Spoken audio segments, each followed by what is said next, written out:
Hey, just want to jump on before this episode begins, all about Saturn. Wow, Saturn, get ready for it, guys. So the sound of the Saturn episode, as well as the Uranus and the Neptune episodes, are going to sound a little bit different because Rachel and I did these recordings on a different day from when we did all of the celestial bodies through Jupiter. So we were in a coffee shop. We were on a roof. I don't know what we were thinking. So it kind of has like a, I don't know, just a little bit more casual tone to it, I guess. So forgive me. Lesson learned. By the Neptune episode, you'll hear we figured it out. We went downstairs and went to another location that was extremely quiet. So without further ado, enjoy this episode on the planet Saturn. And be sure to stick around after the bell because I'm going to be thinking about and exploring and sharing where I think the Saturnian areas of the house and home are. So stick around. Hope you enjoyed this latest and greatest episode of the Living Mandala of the Planets. Enjoy. You're listening to the Living Mandala podcast. My name is Aura. Okay, and if it sounds a little different today, it's because it is a little different. I'm here with Rachel Ruth Tate, and we recorded the first half, I guess, a little more than half of this series a couple of weeks ago. And so now here we are. We're picking up again with Saturn. Of course, we were waiting for Saturn. Saturn needs us to have patience. So we were patient, and now here we are at Saturn. And so this is the Living Mandala of the Planets podcast series. And so with Saturn, you know, I don't know about you, Rachel, but Saturn is literally... if somebody was like, what's your favorite planet? I'd probably say Saturn. I love Saturn. I love what it implies. It's cool to look at. It's got rings. It's clearly the coolest planet. But Saturn is famous because of those rings. And Saturn takes like 29 and a half years to orbit the sun, spending a little over 2 to 3 years, depending on the sign in each sign of the zodiac. So it's one of these long-term, it's got its beady little eye on you as it goes around the sun. It rules Saturday, which is named after Saturn. That is so not a stretch. And of course, in classical Roman mythology, Saturn is the god of seeds, crops, husbandry, the harvest. This is social order. This is old man time. This is conformity.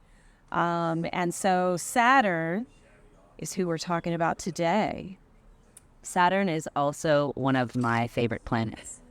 I dress in all black, and I have for some time, and it is a devotional to Saturn. So Saturn is a planet where devotion is an operative term because the things that we practice, the things that take time, the things that get better with experience, that grow through their own restriction, right? Almost like necessity mothering invention. Those are the Saturnian.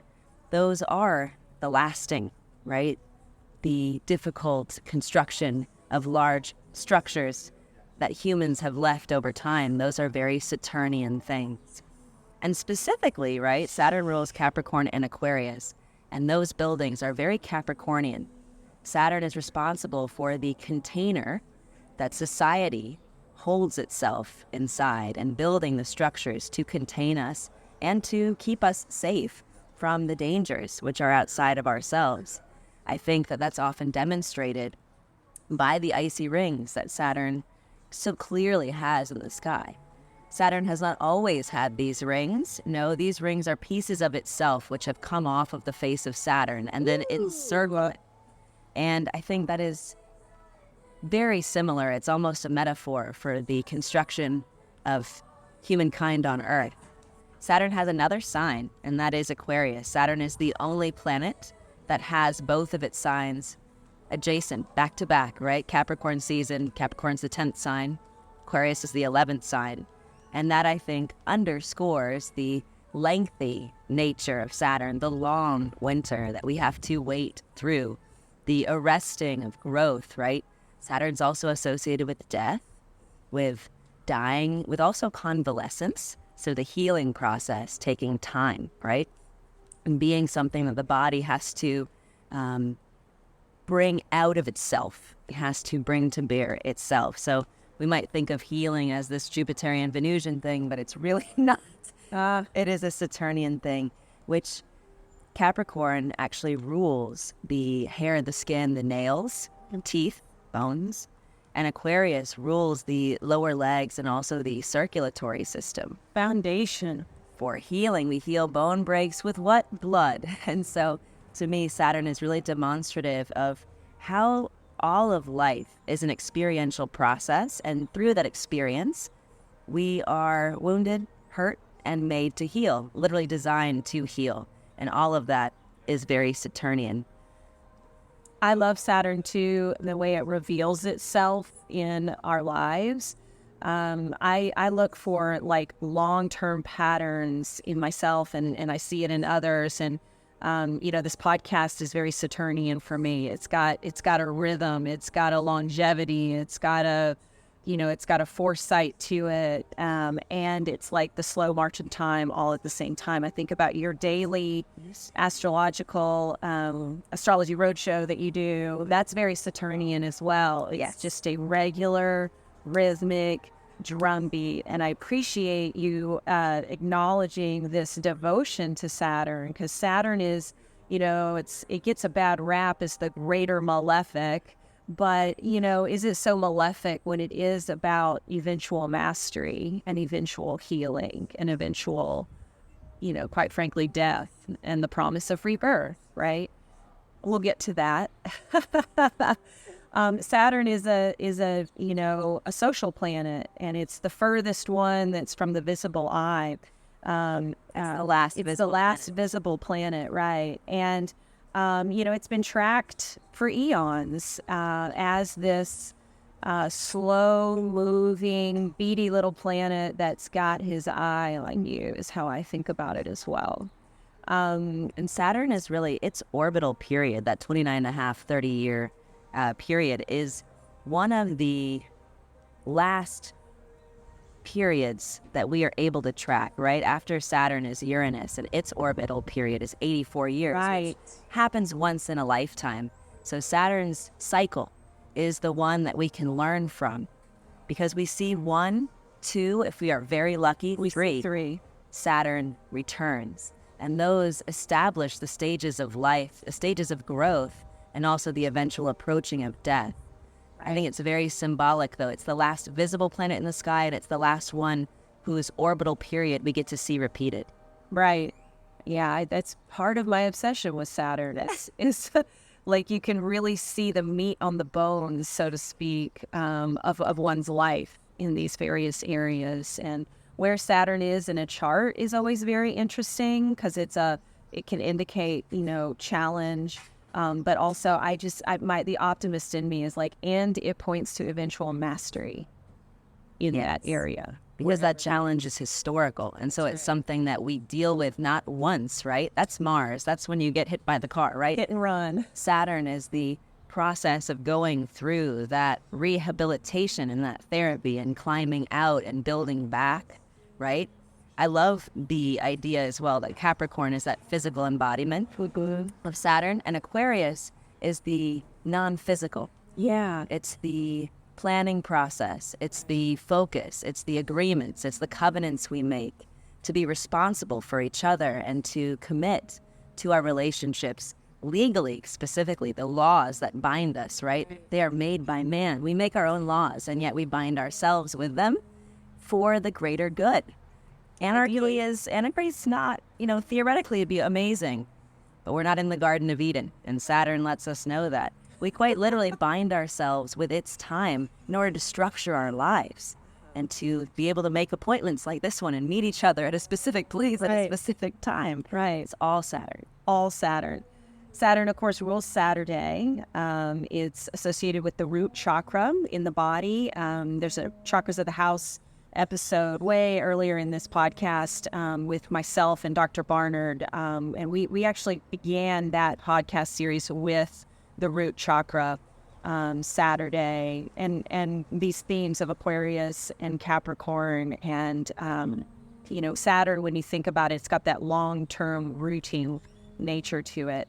The lead is the metal associated with Saturn.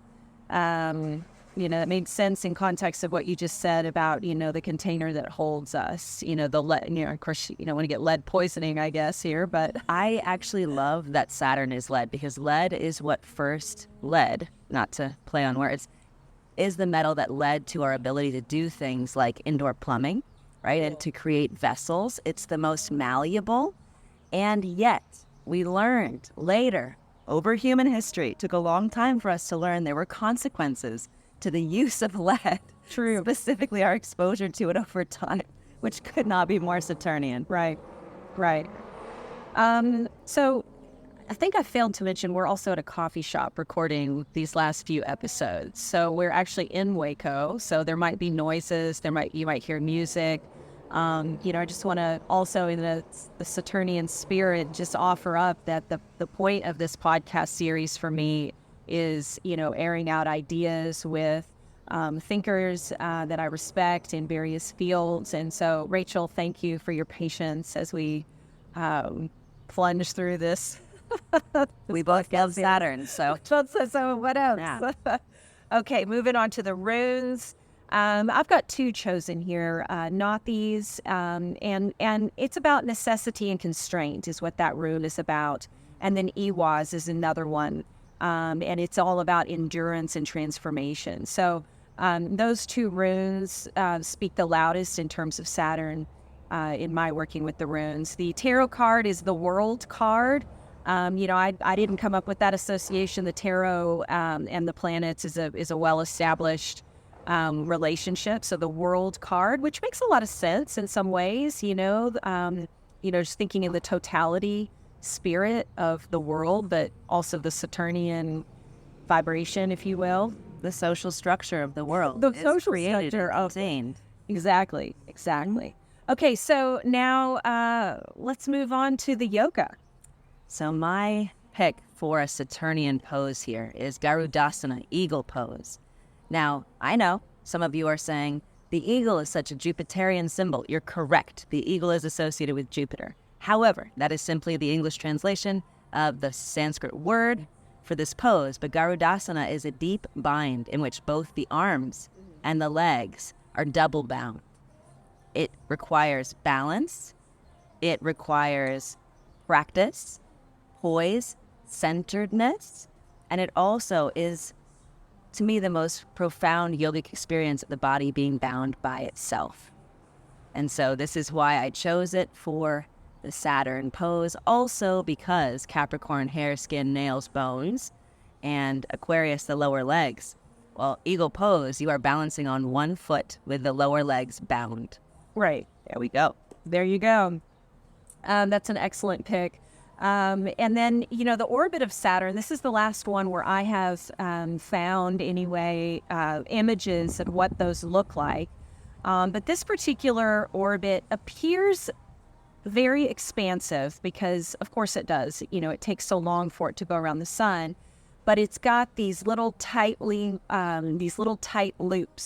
that also are in the shape of the vibration of the orbit. So I'm going to post pictures of these, of course, in the show notes, but I hope you can see by everything said about Saturn that you can see the expansive nature of it, the social planet aspect of it, but also the sort of like disciplined knots that it also seems to have. So it's really interesting. And then finally, ending this particular episode with a sort of suggestion of a way to think about and integrate and work with Saturn, I'm going to recommend the book Mastery by Robert Greene. Listening to it right now with my audiobooks, and it's really, I'm listening to it and I'm like, he's talking about Saturn. He doesn't mention Saturn in the book, but it's all about, working with your life in the form of, apprentice to master. And how does an apprentice become a master? Through discipline, through showing up, through those proverbial 10,000 hours. And so it's a really inspiring read about, how to master yourself, master your career, develop mastery in lots of different facets of your life. So highly recommend this book by Robert Greene called Mastery. Okay, what else to say about Saturn before we... Just to add to what you just said, any daily ritual which is practiced with consistency over a period of numerous years is a Saturnian practice. That is devotion. And if you'd like to commit to Saturn, do it every day. Every day. Amen. I certainly have practices I do every day. And I am a humble, I am in service to Saturn in those ways, for sure. And thank you, Saturn, for the influence in my life. And with positive routines, think about the waking up and going to sleep. We create that longevity, or the foundation upon which we can experience longevity, but it's by the stewardship of our own forms with consistency. Beautifully said. All right, you're listening to the Living Mandala podcast.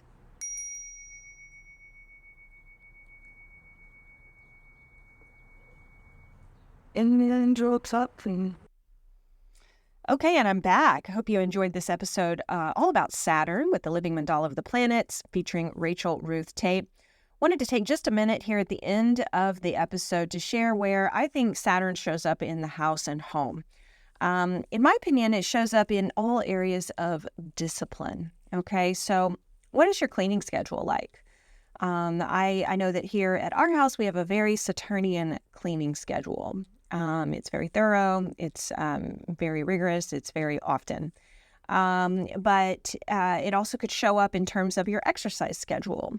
It could show up in terms of meal planning, shopping. Are you thinking things through? Are you being strategic in terms of, okay, it's Monday. How are we going to feed ourselves between now and Friday? Okay, now it's the weekend. How are we going to feed ourselves? What ingredients do we need to have? My husband, Paul, is extremely talented at this effort. So Saturn shows up in our lives in terms of discipline, self-discipline, discipline around the home. Do you have a yard care schedule? These are the kinds of things that I think Saturn rears its head, because these are things that if you don't take care of them, if you don't take care of exercising your body, of eating well, planning your meals out, of cleaning your home, you deal with the challenging consequences, right? You deal with rodents. You deal with eating out too much. You deal with, having your body not be as healthy as it could be. So think through all of the disciplined areas of your life as they relate back to the house, the home, the care and feeding of your body and your home. I think that that's where Saturn most definitely shows up. Rachel and I talked a little bit about devotion and Saturn, and I think that's like a key vocabulary word here, because it indicates a regular rhythmacy on the daily, on the weekly, on the monthly, that requires your attention. And that's what devotion is. It's an act over time, over long periods of time, that eventually develop good habits, that eventually just become a part of our life and mastery of our house, home, and bodies.